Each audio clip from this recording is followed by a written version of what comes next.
años, los trastornos de la conducta alimentaria TCA han ido en aumento, siendo una problemática que afecta tanto la salud física como mental. A pesar de su gravedad, persisten múltiples mitos y estigmas en torno a estos trastornos, lo que contribuye a una falta de detección temprana, tratamientos inadecuados y una percepción errónea de su complejidad. En el contexto de la Facultad de Filosofía de la Universidad Nacional de Asunción, se evidencia un vacío en cuanto a espacios de formación y reflexión en torno a los TCA desde una mirada crítica, inclusiva y basada en la evidencia científica. El proyecto No es por la comida, Semana de Concientización de los Trastornos de la Conducta Alimentaria, surge como respuesta a esta necesidad, a fin de generar conciencia, desmitificar creencias erróneas y promover hábitos de autocuidado desde una perspectiva de salud integral. Dicho proyecto tiene por objetivo promover la concientización sobre los trastornos de la conducta alimentaria TCA, fomentando el autocuidado, el respeto por la diversidad corporal y el trabajo interdisciplinario. Este proyecto se lleva a cabo a través de un ciclo de charlas y actividades que se desarrollan del 2 al 6 de junio en el marco de la Semana de Concientización de los Trastornos de la Conducta Alimentaria. Demos inicio a la jornada de hoy, en el cual se desarrollarán dos temas, empezando por Más allá del peso, mitos sobre los TCA, cultura de la dieta y promoción del bienestar. Para ello conozcamos a la disertante del día, la magíster Luján Maciel. La magíster Luján Maciel realizó un máster en trastornos alimentarios y nutrición clínica en la University College of London, en Londres, Inglaterra. Realizó un estudio de grado en nutrición en la Universidad del Norte, Asunción, Paraguay. Obtuvo una certificación en psicología de la alimentación en el Instituto Universitario Vive Sano. Realizó un curso de Mindful Eating en la Escuela Chilena de Psiconutrición. Realizó un curso en alimentación informada en trauma en el Instituto de Psicología de la Alimentación. Bienvenida, magíster.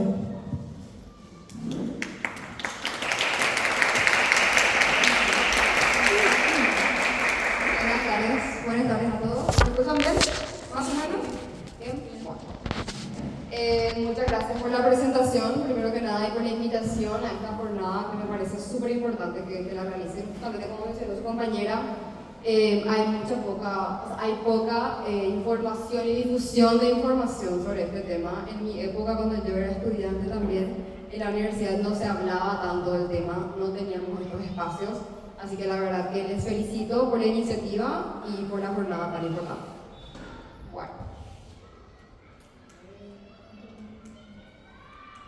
Bueno, el contenido de hoy va a ser un repasito de cuáles son los TCA, porque tengo entendido que el día de ayer ya lo mencionó el psicólogo que estuvo ayer.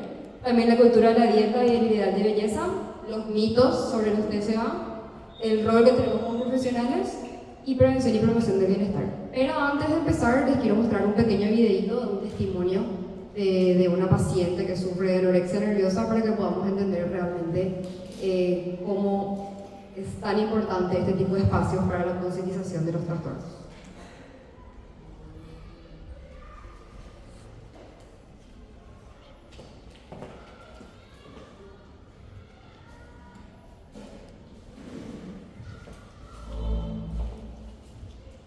Nadie se puede creer que no quieras comer, que no te guste la comida, que te veas gordas y entras en una 34. Nunca te ves bien, nunca te ves el cuerpo perfecto, aunque estés en el peso más bajo de todos, lo plasmamos a través del cuerpo, pero realmente es como una manera de tener el control sobre algo.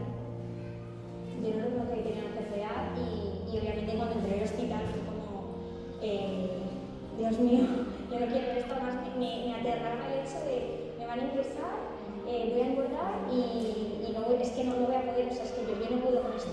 Entre los hospitales y que yo me aislaba, pues yo no adolescencia normal. Yo perdí casi todas mis amigas por eso, porque llegó un punto que no entendía, que yo estaba muy mal y no, o sea, que no quería relacionarme con nadie. Entonces, llegó un punto en la que quedarme sola. Tenía miedo de hacer las cosas mal. no sabían cómo ayudarme.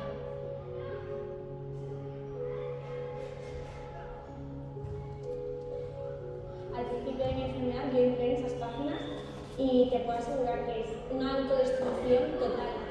O sea, cómo aprender a vomitar sin que te escuchen, cómo esconder, cuánto chicle tienes que masticar para dejar de tener hambre, cuántos litros de agua tienes que beber para sentirte llena y no, o sea, una autodestrucción que no te puedes imaginar. Esas páginas nadie las censura, o sea, siguen abiertas, cada vez abren más, cada vez más gente visita esas páginas y al final los padres, ahora con los móviles, con todo, o sea, no pueden controlar eso. La enfermedad también te lleva mucho a la autolesión, porque es como tanta frustración llevas dentro, tanta rabia que es como, necesito esterilizarlo de alguna manera, nadie me entiende, pues me autolesión. Entonces, en esas páginas también tienen hipótesis. Y luego, por ejemplo, en Instagram, ahí también es otra realidad, porque nadie muestra en las redes sociales la realidad. O sea, siempre son fotos súper retocadas, o incluso no, gente que promueve la empresa, entonces muestra sus fotos de extremada delgadez. Es una enfermedad que yo pienso que no se termina de curar nunca. Cuando llevas mucho tiempo enferma, reconoces perfectamente los síntomas de, uy, estoy volviendo a recaer. Entonces, tienes que saber frenarlos y, sobre todo, no canalizar los problemas a través de la enfermedad. Siempre pienso en que tengo que acabar mi carrera, yo quiero ser psiquiatra para poder ayudar precisamente a gente que esté pasando por lo mismo que yo he pasado, para llevar al fin y al cabo una vida normal sin que mi cerebro esté constantemente pensando en números y pesos y comparándome con otras personas.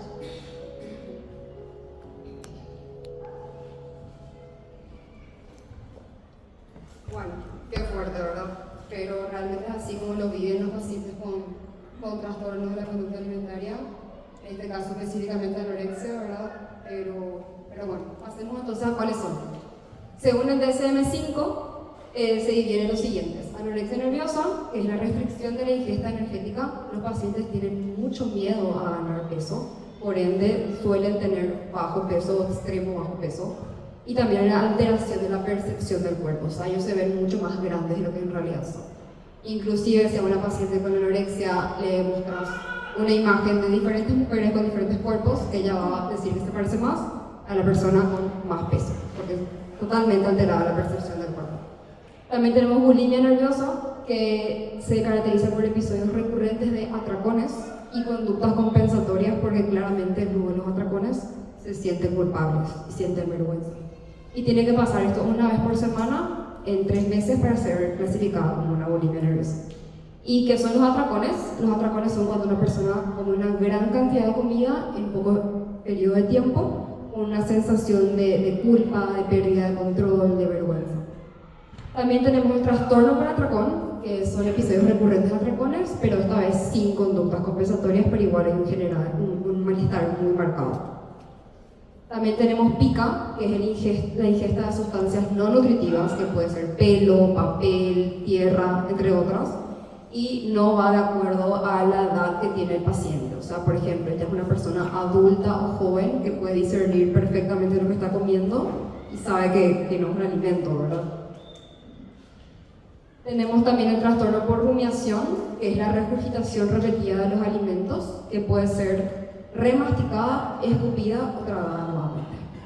Por otro lado tenemos ARFID, que es el trastorno por evitación o restricción de la ingesta de alimentos, que básicamente la persona evita cierto tipo de alimentos, entonces hay una pérdida de peso y deficiencia nutricional, pero no tiene miedo a engordar, o sea, no va por ese lado la restricción de los alimentos, sino más bien, por ejemplo, no les gusta la textura o el color o el sabor, por eso evitan dichos alimentos. Y por último, los trastornos de conducta alimentaria no especificadas, que son los trastornos que tienen características parecidas a los anteriores, pero no cumplen con todo el criterio para ser clasificados como ellos. La anorexia nerviosa atípica, por ejemplo, cumple con todas las características, pero la paciente tiene un peso normal. Tenemos luego la bulimia nerviosa a baja frecuencia, las características son iguales, hay también atracones y conductas compensatorias, pero menos veces. También tenemos lo que es la trastorno por atracón de baja frecuencia, lo mismo, mismas características, pero menos veces. Y el síndrome de ingesta nocturna, que es cuando el paciente luego de la cena come mucha más cantidad de lo que comió en todo el día, o inclusive se despierta, ya está durmiendo, pero se levanta para comer.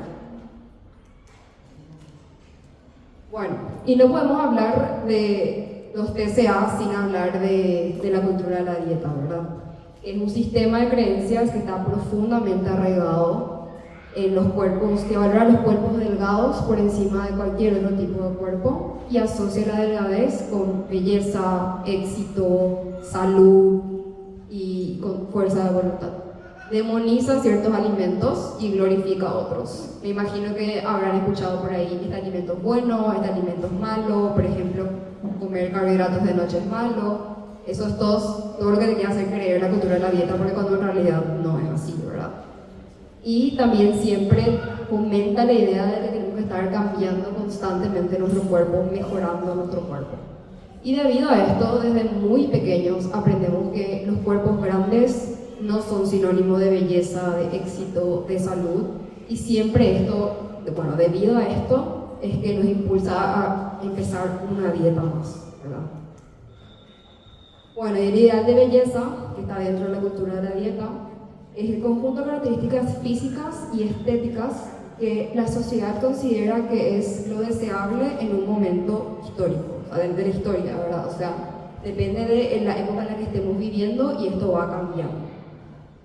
Y el problema no solo es que este ideal sea inalcanzable, sino que la cultura de la dieta quiere que sea nuestra meta personal llegar a esto. No importa con qué medios, no importa con cuántas dietas, con cuánto ejercicio, en teoría deberíamos todos ser así. Cuando la realidad es que no, porque sabemos que para las nutris más que nadie, ¿verdad? Sabemos que cambiar la composición corporal tiene demasiados factores para que eso llegue. O sea, no podemos ser todos iguales, no importa que hagamos la misma dieta, la misma cantidad de ejercicio, depende de demasiados factores, de genética, ciclo del sueño, hábitos en general. O sea, es imposible realmente poder alcanzar este ideal de belleza y solamente genera frustración. Y las normas sociales sobre la belleza nos hacen creer que nuestro cuerpo es lo que está mal, cuando en realidad las reglas y las normas que quiere fomentar la cultura de la dieta es lo que está mal. Bueno, ¿y qué genera todo esto? Bueno, antes de eso les quiero mostrar cómo fue cambiando el ideal de belleza a través de los años. Podemos ver que antes del siglo XX el ideal era mujeres voluptuosas, con pechos y caderas grandes, o sea, el cuerpo curvilíneo. Si pasamos a los años 20, la figura curvilínea dejó de ser el ideal, reemplazada por un cuerpo delgado. Los años 40 y 50, cuando se estaba de moda Marilyn Monroe, que tenía un cuerpo más curvilíneo, entonces volvió la preferencia por las curvas. Pasamos a lo que es los años 60 y 70, el ideal corporal volvió a ser el delgado. En los años 80 y 90, la chica más famosa era Kate Moss, la modelo, que tenía este aspecto así extremadamente delgado y pálido. Entonces ella, o sea, por su presencia básicamente y por lo famosa que era, ese fue el ideal de belleza en ese entonces. Y bueno, en la actualidad hay mucha más diversidad corporal, yo creo, y también es como que estamos mirando más con mirada crítica lo que es la cultura de la dieta, entonces por eso hay más diversidad corporal, pero igual es como que hay una presión de tener un cuerpo delgado, tonificado y curvilíneo. ¿Qué consecuencias tiene todo esto? Lo que es el ideal de la belleza, la cultura de la dieta, obviamente genera una insatisfacción corporal, porque al no llegar a ese tipo de cuerpo que la cultura de la dieta y la sociedad te dicen que tenés que tener más, nosotras las mujeres lastimosamente sufrimos esto. Esto puede derivar claramente a un trastorno de la conducta alimentaria o conductas de riesgo con la alimentación y mucha frustración y ansiedad. Pero bueno, si hablamos de lo que es específicamente de la insatisfacción corporal, los factores que perpetúan esta serían la atención selectiva, por ejemplo, mirar la parte de tu cuerpo con repetición que no te gusta.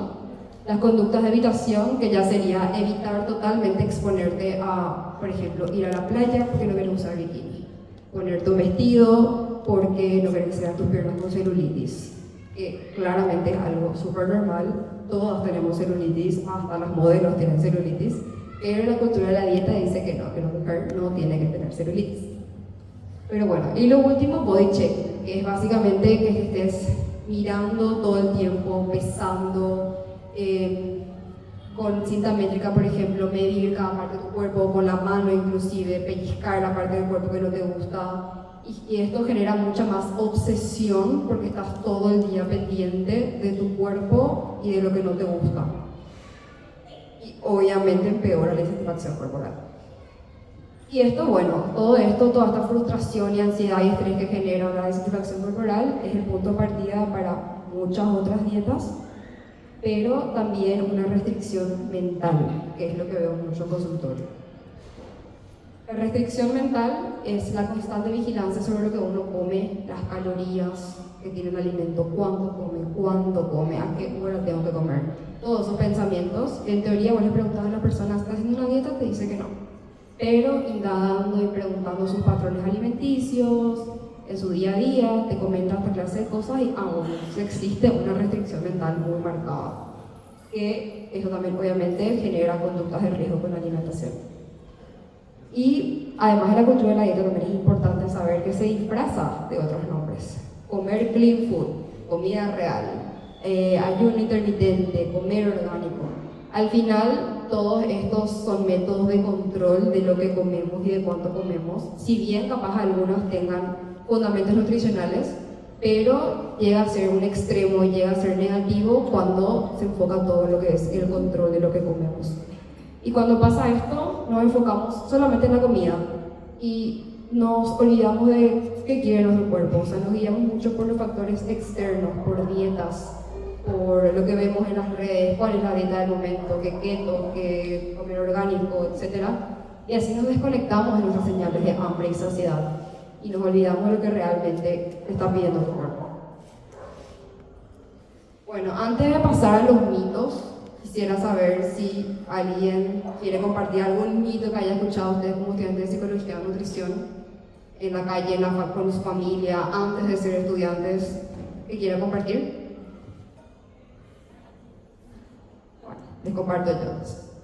Por ejemplo, que los TCA solo afectan a las mujeres adolescentes. Esto es totalmente erróneo.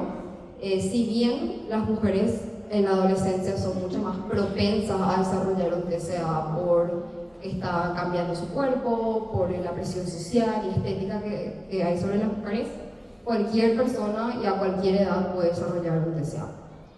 También que los TCA son una elección, no que la gente hace para llamar la atención o porque está de moda.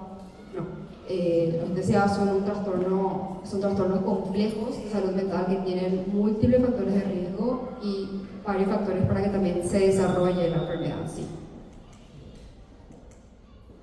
También tenemos que las personas con TCA siempre están extremadamente delgadas. Esto tampoco es correcto, ya que podemos ver a una persona normal, que uno diría tiene un peso saludable, normal, pero uno no sabe la lucha interna que tiene esta persona. Así que estaría mal categorizar a una persona con TCA o sin TCA por el aspecto de su cuerpo. Y que los TCA solo se trata de un problema con la comida. Y la verdad que no, que va mucho más allá de la comida. La comida ya es una consecuencia de la lucha interna de la persona, que viene cargada de mucho control, de baja autoestima, de culpa, de vergüenza. Y les quiero mostrar otro videito para que se asente mucho más lo que les comenté ahora.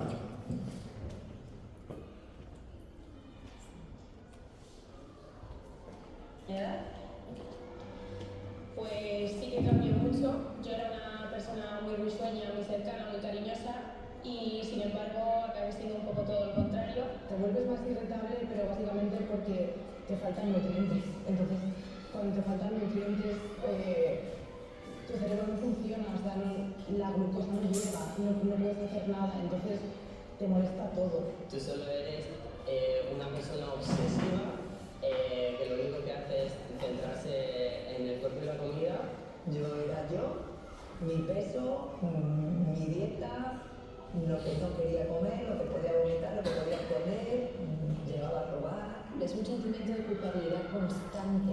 De verdad, es como he comido esto, no tendría que haberlo comido. Hay un mito que dice que nosotros no pasamos hambre. Es mentira. No he sido yo la que voluntariamente deja de comer. Es más, siento hambre y me estoy muriendo de hambre. Yo personalmente llegué a estar 16 días sin comer y bueno, al principio todo el mundo te pregunta, ¿no pasas hambre? ¿No lo pasas mal? Y sí que es verdad que los 2 o 3 primeros días pasas hambre, pero a raíz de ahí tu cuerpo yo creo que es muy inteligente y te elimina esa sensación de hambre. El hambre da muy mala leche. Estás todo el rato como cabreado. Nunca estás contento, da igual el momento del día, da igual lo que hayas hecho antes o después, lo que recibes nunca es lo bueno, lo que recibes nunca es lo positivo. Yo era oscuridad completamente. Vestía siempre de negro, estaba siempre triste, siempre estaba llorando. Dejaba de salir con mis amigos si el plan tenía algo que ver con salir a cenar, salir a comer. Yo no lo vi hasta que realmente mi mejor amiga a día de hoy me dijo: Lorena, no estás bien. Lorena, no es normal que una persona como tú, que lo tiene todo, esté así, quiere irse a su casa, no quiere salir. Pero poco a poco sí que te vas alejando de tus amigos, de tu familia, y hasta que realmente sentirte solo es algo real. Como estás viviendo en una burbuja que nadie entiende, entonces te vuelves desagradable. La familia es la que se lleva la peor parte. Mi madre pasaba más tiempo conmigo y yo la trataba mal para que me dejase de preguntar y dejase de estar. Mi madre se ponía a llorar en la habitación, en mi cama, que te vas a morir, y a mí me daba igual. Es que me daba absolutamente igual verla llorar, verla preocupada. Mis abuelos estuvieron durante varios meses viviendo con nosotros, haciendo el acompañamiento y llevándose una parte muy, muy fea. Una de las veces que hablé a mi madre estaba en una noche vieja en casa de mis tíos, y sí que hay fotos. Es bastante típico de la bulimia, las conductas de riesgo, entonces pues me metía en situaciones un poco peligrosas, a lo mejor sin quererlo. Me torsionaba mucho, porque es que no sé, es tan grande la ansiedad que tienes que, cortándote, aunque parezca mentira, te cortas y libera muchísimo. Es como si la anorexia o la bulimia pues fuera una amiga o una compañera que tienes a tu lado todo el tiempo, pero realmente es alguien que te está destruyendo y eso es lo contrario. Creía que era muy fuerte, pero no fui fuerte. Yo soy la típica que consejos vendo, pero para mí no tengo muchas veces. Ahí pueden ver también lo difícil que es para los pacientes que atraviesen y para sus familias.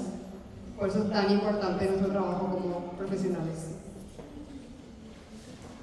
Bueno, y lo primero que tenemos que hacer siempre cuando viene un paciente, cualquier paciente, pero siento que con más hincapié esta clase de pacientes, es acompañar sin juicio.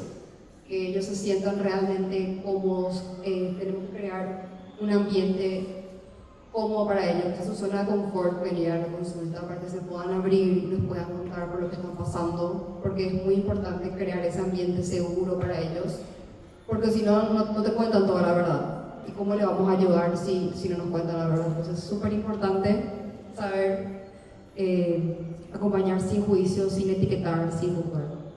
Promover salud, y que no signifique promover delgadez. Más que nada para las nutris, que de repente podemos tener un sesgo en lo que es el peso y la salud y la delgadez. Tenemos que cuestionarnos realmente y tener una mirada crítica al respecto. Siempre preguntar, por ejemplo, ¿qué tal estás durmiendo? ¿Cómo está tu ciclo de sueño? ¿Cuánta agua estás tomando? ¿Tus hábitos? Y no centrarnos en la balanza, en los números. Siempre promover salud desde otro lado, que sea integral, verle a un paciente como un todo y no solamente como el número en la balanza. Una escucha empática también es súper importante, que ellos se sientan, como dije antes, cómodos para contarles sus cosas, y esto no significa ver soluciones rápidas para ellos, sino realmente escuchar la historia que nos quieren contar, porque hay veces que de verdad les cuesta mucho abrirse porque les da mucha vergüenza lo que llegan a hacer, lo que comen o dejan de comer, o las conductas compensatorias que tienen en casa, que a veces realmente asusta. Pero tenemos que aprender a tener una cara, obviamente, poker face, una cara neutra, escucharles, ayudarles de donde podemos. Y la importancia también de la interdisciplina, porque estos pacientes son muy complejos, no podemos tratarlos solo, la nutri puede hasta cierto punto, el psicólogo hasta cierto punto, entonces siempre es importante armar un equipo, psicólogo, nutricionista, psiquiatra, médico, para trabajar en conjunto y ver el mejor tratamiento para los pacientes.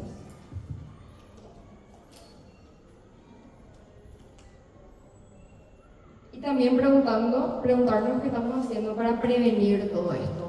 Antes de que ya lleguen los pacientes al consultorio, qué estamos haciendo como profesionales de la salud o mismo como amigo, hijo, hija, pareja, qué podemos hacer para prevenir a que empiece un TCA.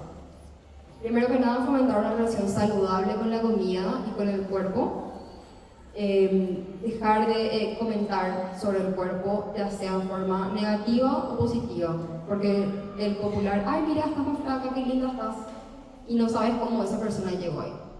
Puede ser que vos estés reforzando esas conductas malas o negativas que está teniendo esta persona, y ella diga, ah mira, ahora me miran, ahora me ven, ah estoy más linda, antes no estaba linda, voy a seguir haciendo lo que estoy haciendo. Entonces puede ser muy negativo, entonces mejor no decir absolutamente nada. Y mismo, bueno, cuando alguien también aumenta de peso, no sabemos el por qué. Puede estar pasando por alguna enfermedad, puede ser que tenga mucha ansiedad y eso le lleva a comer, entonces mejor no comentar nada. Y mismo sobre la comida, por ejemplo, estamos en la mesa comiendo y a veces pasa que los familiares quieren tirar comentarios sobre, mamita, lo comiste todo, o come más, o estás más gordita. Entonces también yo creo que es importante intentar cuestionarle a nuestros familiares o explicarles con toda la paciencia y amor del mundo por qué esto no se tiene que hacer. Porque a nosotros capaz que somos un poquito más informados en el tema, podemos decir, bueno, esto dice ella porque no sabe. Pero a otra persona el día de mañana, a alguna sobrina, nieta, lo que sea, que no sepa sobre el tema, le puede afectar negativamente. También cuestionar los ideales de belleza que vemos en los medios de comunicación, porque al final hay algunas personas que se quieren comparar con famosas, modelos, quieren tener cierto tipo de cuerpo, y finalmente es importante tener una mirada crítica al respecto, porque esas fotos están obviamente modificadas con Photoshop para que no tengan celulitis, para que no tengan granitos, para que tu cuerpo sea perfecto básicamente, cuando en realidad no es así. Por eso a veces le digo a mis pacientes que es mejor que limpien su Instagram o sus redes sociales de esas cuentas que solamente le traen cosas negativas y comparación y ansiedad. También acompañar desde un enfoque no pesocentrista en los espacios clínicos y educativos como siempre ver más allá al paciente, ver toda su historia clínica, verlo como un todo desde todas las aristas, no enfocarse en el peso nada más como único indicador de salud, que es lastimosamente lo que muchos profesionales de la salud siguen haciendo. Y siempre fomentar la aceptación corporal, que muchas personas piensan que significa amo mi cuerpo como está hoy, le amo siempre, y no es así, porque la realidad es que no vamos a querer siempre a nuestro cuerpo, no le vamos a amar siempre, pero es importante siempre, independientemente de eso, tratarlo con respeto, acordarse que igual uno tiene que comer, aunque no le guste su cuerpo hoy, porque los malos días de imagen corporal son normales, pero gracias a tu cuerpo. Por ejemplo, puedes venir a la universidad a estudiar, puedes pasear a tu perro, te puedes ir a bailar, o sea, intentar verlo desde la funcionalidad también y no solo estéticamente. Otra cosa muy importante es usar ropa de tu talle de hoy en día. No querer usar la ropa que te quedaba bien hace 10 años. Guardo ese jean para cuando me quede. No, o sea, ¿por qué pasas por esa ansiedad y frustración? Comprate lo que te queda bien hoy. Como por ejemplo el zapato, si sos talle calce 36, no vas a usar un calce 34, va a ser súper incómodo, no vas a poder hacer nada. Y lo mismo con la ropa, tienes que sentirte cómoda para poder hacer tus tareas del día a día, inclusive si te sentís incómoda con la ropa que estás teniendo hoy, estás usando hoy, porque no te queda, porque te queda ajustada, eso perpetúa aún más la insistencia corporal y el foco está todo el día en el cuerpo. Y bueno, y entender que la forma y el tamaño del cuerpo no nos define, somos mucho más que eso, es simplemente la carcasa que nos lleva por la vida, obviamente tratándolo con cuidado, dándole los mejores hábitos posibles, pero no nos define para nada. Y bueno, quiero terminar con esta frase de la autora Naomi Wolf: una cultura obsesionada con la delgadez no es una cultura preocupada por la salud, sino por el control.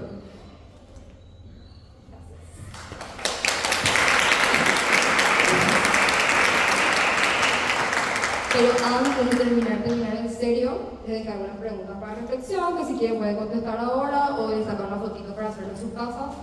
Pero es importante, las dos primeras son más personales, obviamente, para que puedan reflexionar.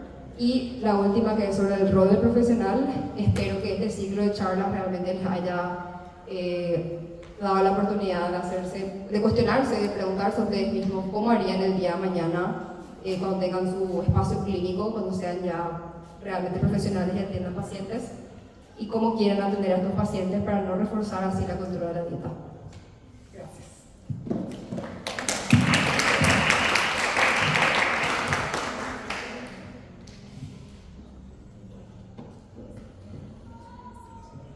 Tenemos preguntas para la profesional.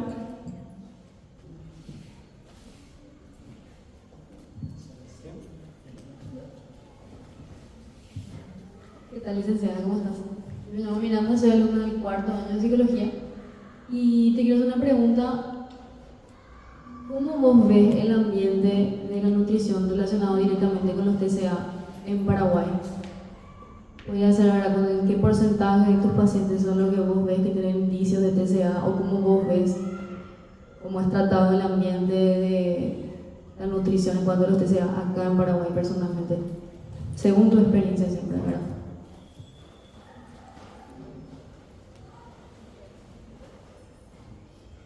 ¿Cómo estás? Sí, la verdad que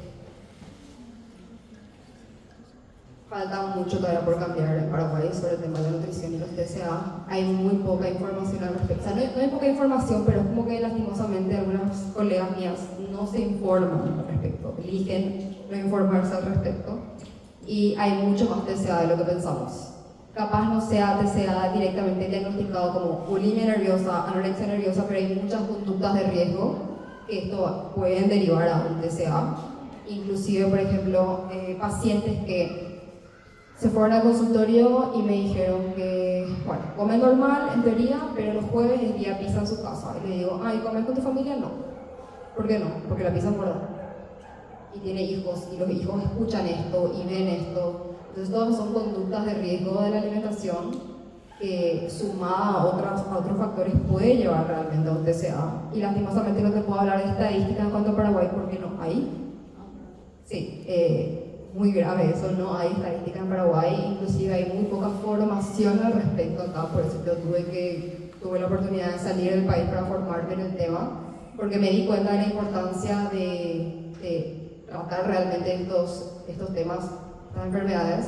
Me quise formar más para poder traer a Paraguay de a poquito, estoy nadando contra corriente, pero para cambiar ciertos pensamientos, porque inclusive muchas nutris están muy sesgadas y la cultura de la dieta está muy profundamente arraigada a sus prácticas. Hay nutris que todavía te dicen que no comas carbohidratos de noche, que comas solamente una vez carbohidratos al día. Todas estas conductas que para una persona que capaz no tenga problemas con la comida y con su cuerpo puede parecer, bueno, una forma de cuidarme, pero para una persona que capaz ya tenga baja autoestima, tenga inseguridad sobre su cuerpo, ya tenga conductas de autolesión, esto es gravísimo. O sea, no le puedes dar esa clase de indicaciones a una paciente muy propensa a trastornos, pero yo entiendo que lo hacen desde el desconocimiento, porque lastimosamente no se informan y sin querer queriendo están ayudando a que esta paciente se incline un poquito más hacia lo que sea. Entonces, bueno, por eso también yo siempre que puedo le digo a las estudiantes de nutrición o ya colegas que lean sobre esto, que hay muchísima información en internet, muchísimos cursos online también para informarse sobre el tema, porque sí o sí le llega a una paciente con conductas de riesgo a consultorio. Es muy común, la verdad. Entonces, si hay acá en Nutris, les invito a seguir informando. Ahí ya me pidió el turno. Así que después, pues. Aporte, ok, por supuesto. Perdón, permiso.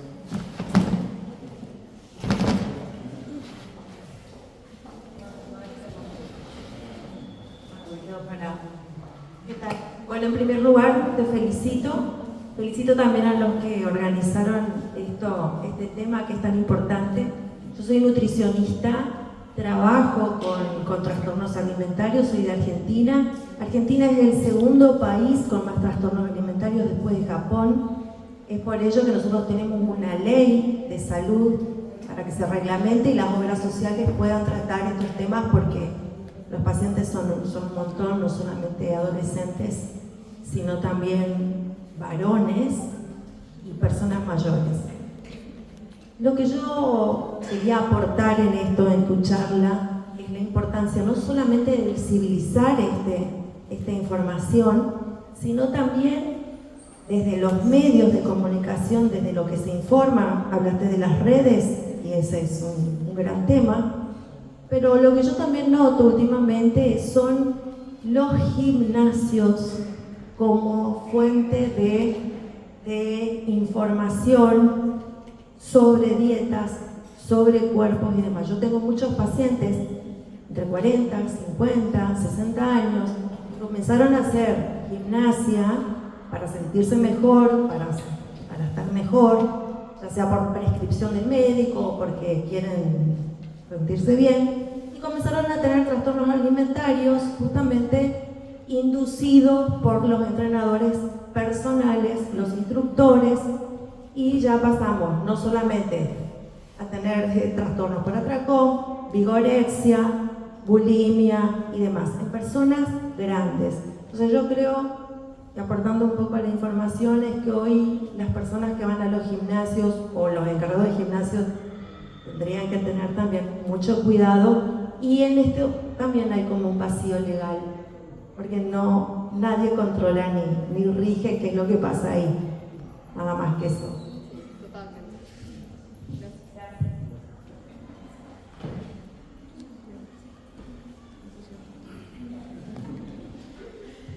¿Qué tal? Yo soy alumna del cuarto psicología. Quería consultar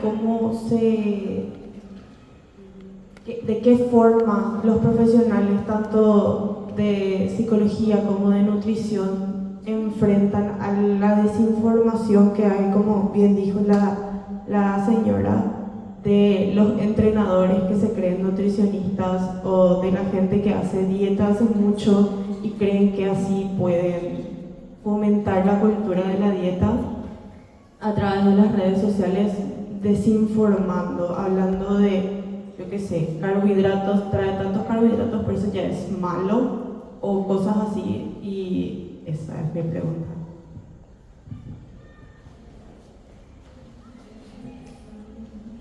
¿Cómo estás? Sí, la verdad que es bastante complicado lidiar con eso, porque es luchar contra otra persona que ellos admiran, ahora como son los personal trainers, dicen, pero tenemos que demostrarle conciencia, básicamente, por qué lo que ellos dicen no es correcto o por qué es dañino.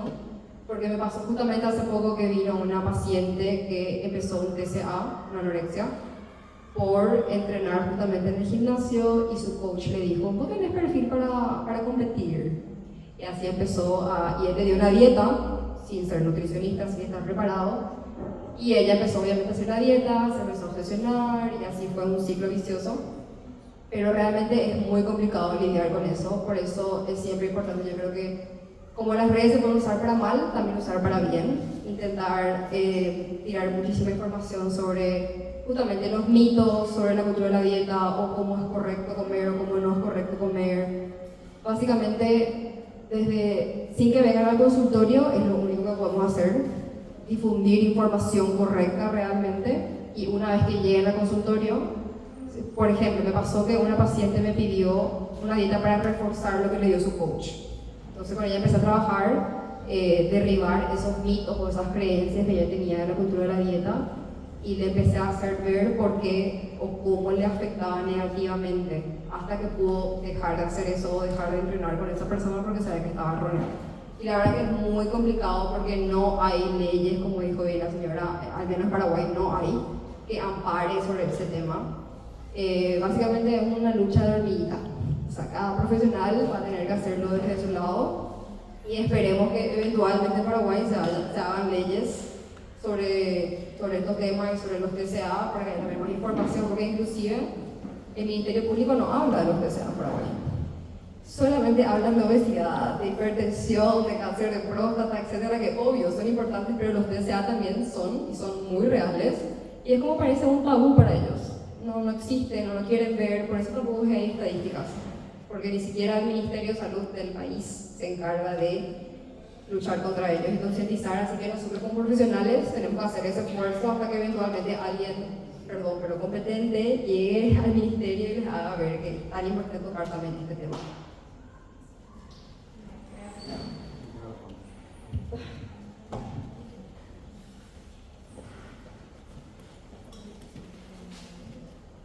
Buenas, ¿qué tal? Yo quería hacer una consulta desde tu perspectiva con respecto a lo que yo llamo los nutricionistas, que son más de marketing que nutricionistas, ¿verdad? Que son los famosos nutricionistas que ve la publicidad que te dice reto de 21 días, o te dice este jugo verde en 10 días te vas a bajar 5 kilos y cosas así.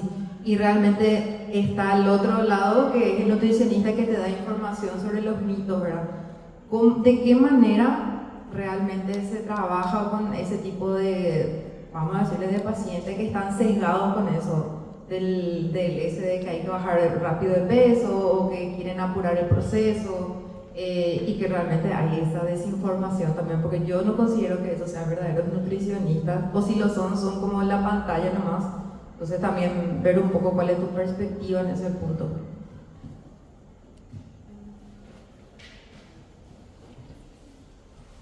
Sí, la verdad que es bastante complicado porque hay muchos nutris que lastimosamente quieren vender este tipo de descenso rápido de peso. Entonces, si alguna paciente viene con esa idea, yo primero le pregunto por qué. O sea, ¿por qué querés bajar de peso? Y ponele que me dice por salud. ¿Y qué pasó? Y quiero que me cuente, que me explique su historia clínica, a ver si realmente aplica el descenso de peso para algún tipo de enfermedad o no. Indagando, por eso también es tan importante crear vínculos con los pacientes para que se quieran abrir realmente y te cuenten sus cosas. Muchas veces viene por la vergüenza, de la culpa, o porque quiere tener cierto tipo de cuerpo, o porque la abuela le dijo está gordita. O sea, tienes que buscar el motivo principal, la raíz realmente, porque nunca es yo me quiero ver bien. O sea, siempre hay algo atrás, y luchar con esa clase de nutris es muy difícil, porque lo único que quieren lastimosamente es vender. Quieren plata, no quieren realmente ayudarle a la otra persona, y es básicamente, como yo digo, pelarle como una cebolla capa por capa a tu paciente, preguntándole realmente de dónde vienen esas ganas de descenso de peso, y así únicamente de a poquito, porque de que vas a encontrar pacientes que te dicen quiero bajar de peso para la boda de fulanita, hay, y siempre tienes que ver el porqué, casi siempre es estético, o viene de algún trauma también. Entonces, como digo, importantísimo el espacio seguro para que ellos se puedan abrir y te cuenten el porqué realmente.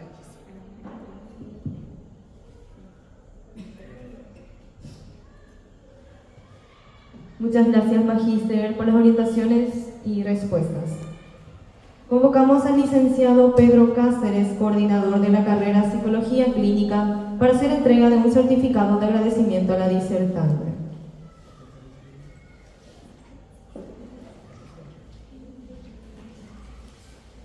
Certificado otorgado a la Magíster Luján Maciel. Se deja constancia de que ha participado como disertante en el marco del proyecto de extensión universitaria No es por la comida, semana de concientización de los trastornos de la conducta alimentaria, realizado del 2 al 6 de junio de 2025 en la Facultad de Filosofía, Universidad Nacional de Asunción.